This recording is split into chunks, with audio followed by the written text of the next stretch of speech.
प्रेम से बोलिए श्री कृष्ण भगवान की जय। अथ पौष शुक्ल पुत्रदा एकादशी। युधिष्ठिर जी कहते हैं कि हे श्री कृष्ण, आप सफला नामक एकादशी की महिमा कह चुके, अब कृपा करके पौष शुक्ल पक्ष एकादशी की महिमा कहिए। उसका नाम क्या है, उसका विधि क्या है और उसमें किस देवता की पूजा की जाती है। हे पुरुषोत्तम, हे ऋषिकेश, आप किस एकादशी व्रत से प्रसन्न होते हैं। तब श्री कृष्ण जी बोले कि हे राजन, लोगों के उपकारार्थ पौष शुक्ल पक्ष एकादशी की विधि में कहता हूँ, तुम सुनो। हे राजन, इस व्रत को पूर्वोक्त विधि से करना चाहिए। इसका नाम पुत्रदा एकादशी नाम है और यह समस्त पापों को हरने वाली एकादशी है। सिद्धि और काम को देने वाले नारायण इसके देवता है। चर अचर और तीनों लोक में इससे परे कोई नहीं है। हे राजन, पापों को हरण करने वाली जिस कथा के सुनने और करने से हरि भगवान मनुष्य को विद्वान और यशस्वी कर देते हैं, उसे आप सुनो। भद्रावती नाम की एक पुरी है, वहाँ सुकेतुमान नामक राजा राज्य करता था और उसकी रानी का नाम सैब्या था। पुत्रहीन उस राजा के संतान के लिए बड़े बड़े मनोरथ से समय बिताया, परंतु संतान नहीं हुई। इस कारण राजा बहुत काल पर्यंत धर्म की चिंता करता रहा, अर्थात धर्म को करता रहा, विचरता रहा कि किस भांति संतति पैदा करूं, क्या करूं, कहाँ जाऊं। उसे राष्ट्र और पूर्व में कहीं भी सुख नहीं दिखाई दिया। इसी से वे अपनी पत्नी सैव्या सहित प्रतिदिन दुखी रहता था। रानी और राजा नित्य संतान शोक में निमग्न रहते थे और उसके पितर लोग दिए हुए तर्पित जल को कुछ उष्ण गर्म पान करते थे। और राजा के मर जाने पर हमारे वंश में कोई शेष नहीं है जो हमें तर्पण से संतुष्ट करे। उसके पितर इस प्रकार स्मरण करते हुए दुखित हुए। उनके इस दुख के मूल को जानकर राजा भी दुखी रहता था। बंधु मित्र सुहृद और मंत्री गज अश्व पदचर आदि उस राजा को किसी के भी अच्छे नहीं लगते थे। वह अपने मन में निराश हो चुके थे। पुत्रहीन मनुष्य के जन्म का कुछ भी फल नहीं है, क्योंकि पुत्रहीन का गृह शून्य है, उसका हृदय सदा दुखित रहता है।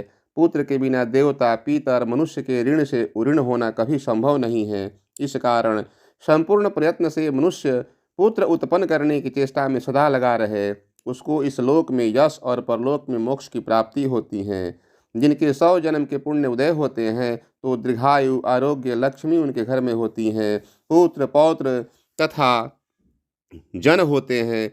क्योंकि पुण्य और विष्णु भक्ति के बिना पुत्र धन विद्या की प्राप्ति नहीं होती है, यह मेरा सिद्धांत है। इसी प्रकार रात दिन चिंता में निमग्न वह दुखी रहता था। कभी सुबह और कभी आधी रात को सोच करता रहता था। बाद में उसके आत्महत्या करने के विचार कर फिर उसने भी परलोक में दुर्दशा समझ करके इस कार्य को रोक दिया और निसंतान होने से अपने शरीर को क्षीण देख पुनः अपनी बुद्धि से अपनी आत्मा का हित विचरता रहा। राजा घोड़े पर चढ़कर उस घोर वन में गया और पुरोहित आदि के किसी को यह मालूम नहीं हुआ कि राजा कहाँ गया है। जब मृग और पक्षियों से युक्त उस गंभीर वन को देखते हुए राजा पहुँचा तो उस वन में वृक्षों को देखता हुआ घूमने लगा। बट पीपल बेल खजूर कटहल मौलश्री सप्तवर्ण तिंदु तिलक साल ताल तमाल सरल हिंगोट अर्जुन लभेरा बहेरा सल की करौंदा पाटल खैर साख और पलाश, इन सब पेड़ों को सुशोभित और मृग व्याघ्र वराह सिंह वानर और बल्मिक से निकले हुए अजगर तथा बच्चों समेत मतवाले जंगली हाथी चमरी गाय कृष्ण मृग श्रृंगाल सशक और धन बिलाव वन बिलार सुरही गौ और हथिनियों के झुंड में 4 दंत वाले यथूप हाथी आदि राजा ने सभी को देखा। और देख राजा को अपने हाथियों का स्मरण हुआ और शोकाकुल होकर स्वयं भी उनके बीच में विचरने लगा। कहीं से श्रृंगालों का शब्द, कहीं से उल्लुओं का शब्द सुनकर राजा वन को भयानक रूप में देखने लगा। इसी प्रकार पक्षियों को भी देखकर विह्वल हो वन में घूमते घूमते राजा ने दोपहर के समय गहन वन को देखा।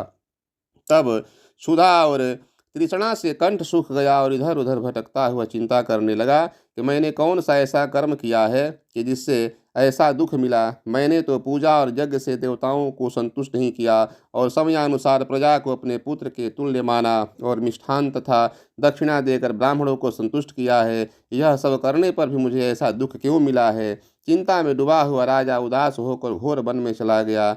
आगे जाकर पुण्य के प्रभाव से कुमुदनी से सुशोभित मानसरोवर के समान एक मनोहर सरोवर को देखा, जिसमें बहुत से मगर, मछली और जलचरों सहित खिले हुए कमलों से सुशोभित तथा राजहंस, चकोर और चक्रवाक से शोभायमान था।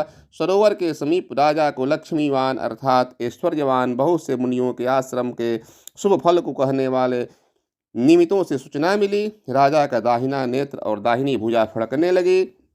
उनमें स्फुरण होने के कारण राजा को शुभ लक्षण जान पड़े। सरोवर के तट पर मुनियों को वेद मंत्र जप करते हुए अश्व से उतरकर राजा उनके सम्मुख खड़े हो गए।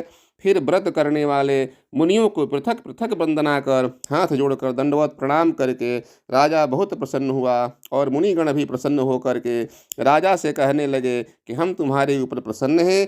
हे राजन, तुम्हारी जो इच्छा है उसे आप कहो। यह सुनकर के राजा कहने लगा कि हे तपस्वियों, आप कौन हैं और आपका क्या नाम है और आप किस लिए यहाँ आए हैं, मुझे यथावत कहिए। मुनि बोले कि हे राजन, हम विश्वे देव हैं, स्नान करते हैं। आज से 5वें दिन माघ लग जाएगा। आज पुत्रदा नाम की एकादशी है। यह शुक्ल पक्ष की पुत्रदा एकादशी पुत्र की इच्छा रखने वाले मनुष्य को पुत्र देती है। राजा बोले कि पुत्र के उत्पन्न होने में मुझको बड़ा संदेह है। जो आप लोग मुझ पर प्रसन्न हो तो मुझे पुत्र दीजिए। मुनि बोले कि हे राजन, आज ही के दिन पुत्रदा नाम की विख्यात एकादशी है। आज इसका व्रत करिए। हमारे आशीर्वाद से और भगवान के प्रसाद से हे राजन, तुमको अवश्य पुत्र की प्राप्ति होगी। इस प्रकार उन मुनियों के वचन से राजा ने उत्तम व्रत किया और द्वादशी के दिन राजा ने पारण किया, बारंबार मुनियों को नमस्कार किया और फिर अपने घर वापस आया। मुनीश्वरों की कृपा और व्रत के पुण्य से रानी गर्भवती हुई और जिस समय पर तेजस्वी और पुण्य कर्म करने वाले पुत्र उत्पन्न हुआ, वह पिता को संतुष्ट करके प्रजा के पालन में तत्पर रहने लगा। हे राजन, इस कारण से पुत्रता का व्रत करना चाहिए। सबके हित के लिए मैंने इसकी महिमा कही है। जो मनुष्य पुत्रदा नामक यह व्रत करते हैं, उन मोक्षभागी मनुष्यों को अवश्य पुत्र प्राप्त होता है।